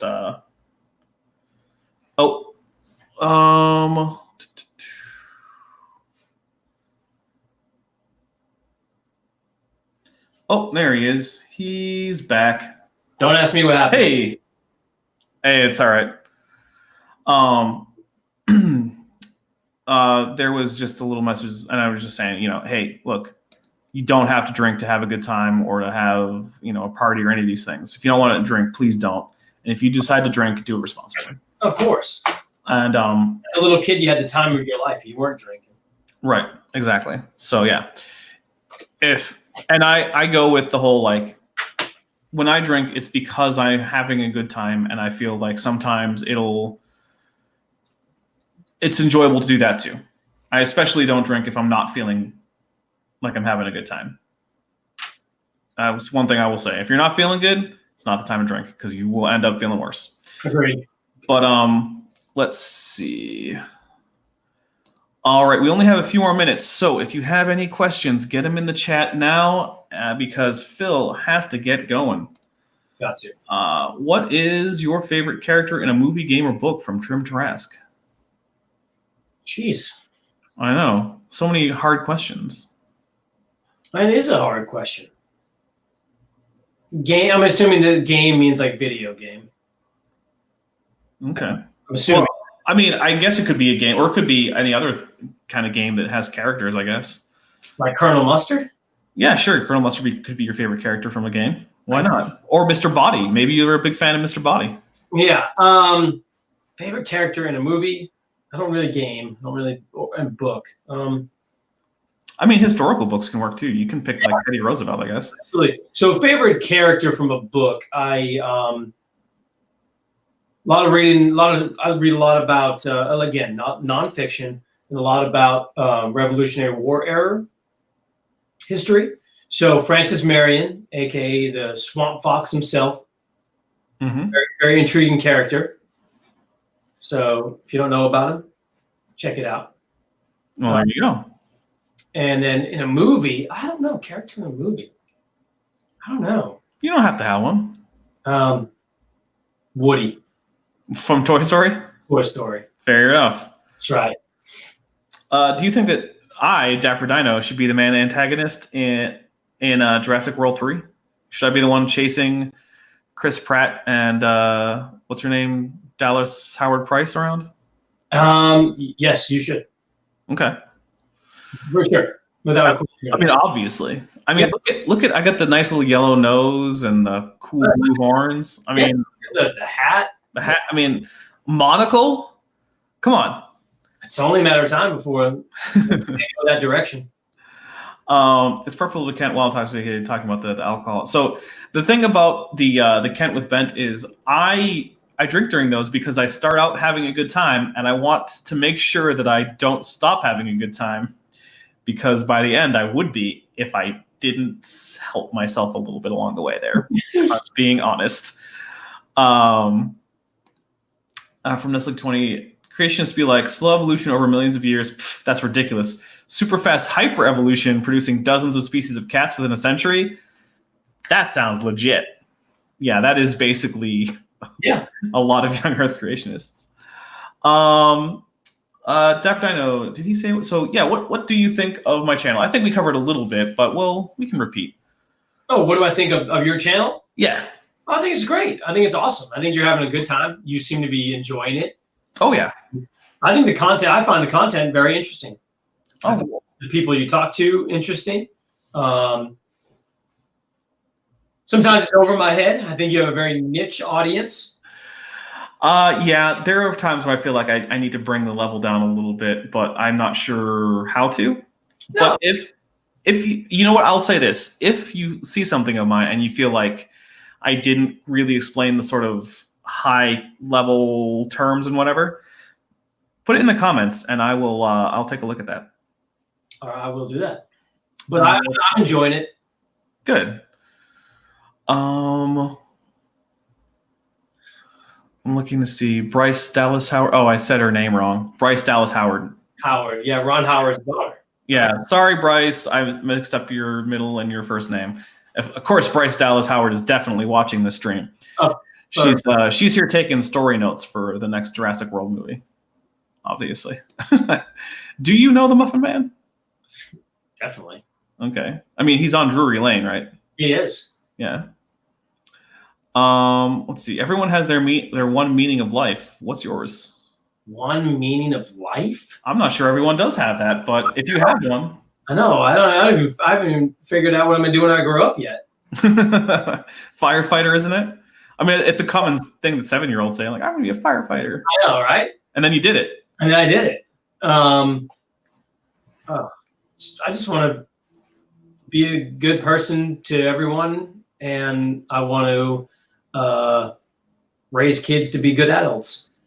So. I think that's a pretty good meaning to life there. Yeah. All right, well, we are closing in on 2 hours, and I know that you have to, speaking of kids, get those pretty soon. Got to. So I think we are going to wrap it up. I had a lot of fun. I did too. Thank you, everyone. Yes, thank you for the invite. Thank you, everyone, for the comments, questions. It was fun. Absolutely. And so I like to let guests, if you have anything you want to plug, any websites or anything like that, I don't know. If you want to, let people know what to do, what to look at. And if it's not in the or in the description right now and you want to send it to me, I can add it. So do you have anything you want to plug? No, I don't. Please, this is very enjoyable. I hope all the viewers had a good time. And I think they did. Good. So no plugs. I'm not. No. Okay. Well, the only thing I have is, of course, if you really like this content, you want to help support it, there are ways to do that in the description. There's merchandise, an Amazon wish list, and a Patreon. The Patreon has several different tiers. You can get video requests, vote on new series that I might start. you can get access to the patron-only Discord server, where I'm not always on it at the moment, but anytime anyone writes in it, I will hear that and go in. So if you really want to talk to me, you can send a message into that Discord chat, and I'll get in there really fast. Also, Saturday, I will be premiering a new video that'll probably premiere sometime around 2 p.m. Eastern time, which will be around, I think, 8 London time and 11 a.m. Pacific. I try to give those time zones. So that's coming up. And then Tuesday, there should be another video. And Thursday, we have yet another Leaving Young Earth Creationism. I don't know when the next Kent with Bent is. And there we go. That's channel news. So any last words before we get out of here? Any last words? Oh, for me, I'm sorry. Oh yeah, you're the one. No, thank you again, and cheers, everyone. It was fun. All right. Well, thank you very much. Later, everybody.